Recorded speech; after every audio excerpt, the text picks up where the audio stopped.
Excuse me, sir. Could you not humiliate someone just for surviving? Everyone turned. The cashier's smirk vanished, and the old woman's trembling hand, still clutching a few coins, froze mid-air, because the stranger who had just spoken wasn't a sir. She was a trans woman, poised, powerful, and absolutely done with watching people be torn down. It was a Tuesday afternoon in Eastwood Market, the kind of place where the linoleum floors were always a little too sticky, and the fluorescent lights buzzed like judgmental bees.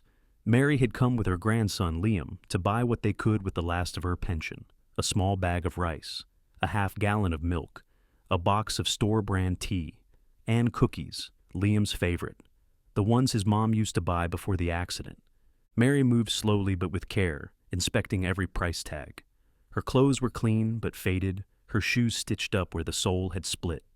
Liam, 8 years old, darted from shelf to shelf, wide-eyed but never grabbing without permission. He stopped at a familiar blue and white box on the shelf. "Grandma, these are the ones Mommy always got. Can we get them?" Mary hesitated. The cookies weren't expensive, but they weren't essential either. She looked at Liam's hopeful eyes and nodded slowly. "Of course, sweetheart." At checkout, she carefully placed her few items on the conveyor. Liam held the cookies like treasure. Mary reached into her purse and pulled out a worn coin pouch. As she began counting, her fingers shook slightly. Her palms were moist and her cheeks tingled as the heat crept up her face. The cashier, Brad, looked up, already annoyed. "Coins again? This isn't a bank, lady." Mary didn't respond, only continued to count. Brad sighed, louder this time. "You couldn't have done this before you got in line?" A murmur passed through the line behind her. Someone coughed pointedly. Mary flushed red. "I'm sorry, I thought—" "Yeah, well, thinking doesn't pay for groceries." Liam looked up at her. "It's okay, Grandma. I don't really need the cookies." Mary bit her lip. No, we'll get them. Just a moment more." Brad shook his head. "Folks, I hope you're comfy. Might be a while." Some customers chuckled. Others looked away. The line grew longer. Mary's fingers fumbled. A few coins slipped and rolled away. Liam chased one as it spun beneath the counter. She bent down, nearly knocking over her purse. Someone behind muttered, "Unbelievable." Then came that voice. "Excuse me, sir, could you not humiliate someone just for surviving?" All eyes turned. Behind Mary stood a tall woman in a green bomber jacket and black jeans. Her hair was pulled back in a loose ponytail, her makeup subtle but precise. She had a poise about her, a calm, controlled fire. Brad blinked. "What?" She stepped forward. "You heard me. If you're going to insult someone for counting coins, you better be prepared to explain why your empathy is out of stock." Brad scoffed. "Look, I'm just trying to move the line." "No, you're trying to move people out of your way. People like her, like me." The woman turned to Mary. "How short are you, ma'am?" Mary shook her head, unable to speak. Her lips moved, but the words failed her. Liam clutched the cookie box tighter. "Just the cookies," Liam whispered. The woman turned back to Brad. "We'll take it all and double it." "Double?" "You heard me. Bag 2 of everything. I'm paying." "Why?" Brad asked, dumbfounded. "Because no one should be shamed for being poor, or old, or trans, or different. Ever." The register beeped. A second bag was filled. The woman paid without a blink. Mary reached out. "Why would you do this?" "Because I've been her," the woman said softly.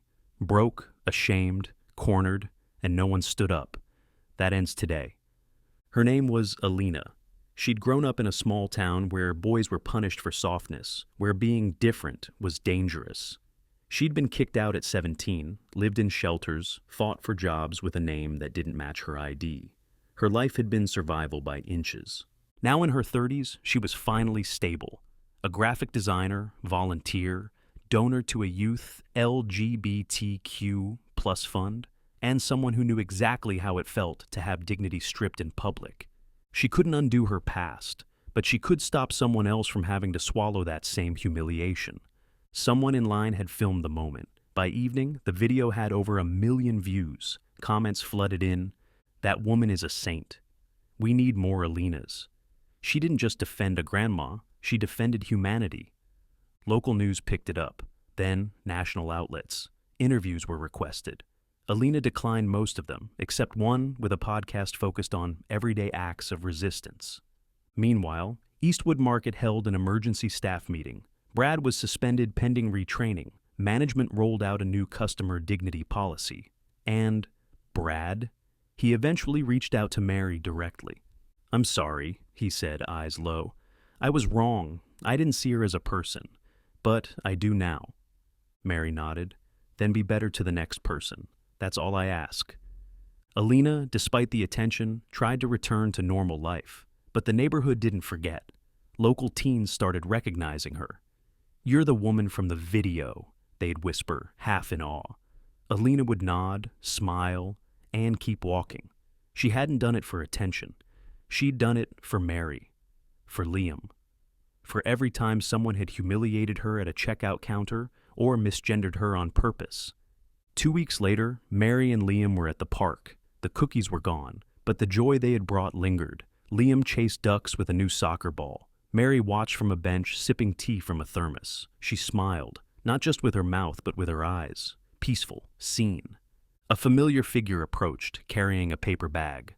"Hope I'm not intruding," Alina said. "Alina, no, never." Inside the bag was a framed photo from that day. Mary, Liam, and Alina smiling, a simple note beneath it. "To remind you that kindness always wins." Mary hugged her. "You changed everything." Alina shook her head. "You raised that boy. You fought for his smile. I just made sure someone noticed." Liam ran up, panting. "Hi, Miss Alina." Grandma said, "You're a real hero." She knelt. "Real heroes show up for each other, just like you did for her." Liam beamed. "Can I be a hero too?" "You already are." And as the breeze rustled the trees and the sun filtered through the leaves, the world felt just a little kinder. Not because of one act, but because someone chose not to look away.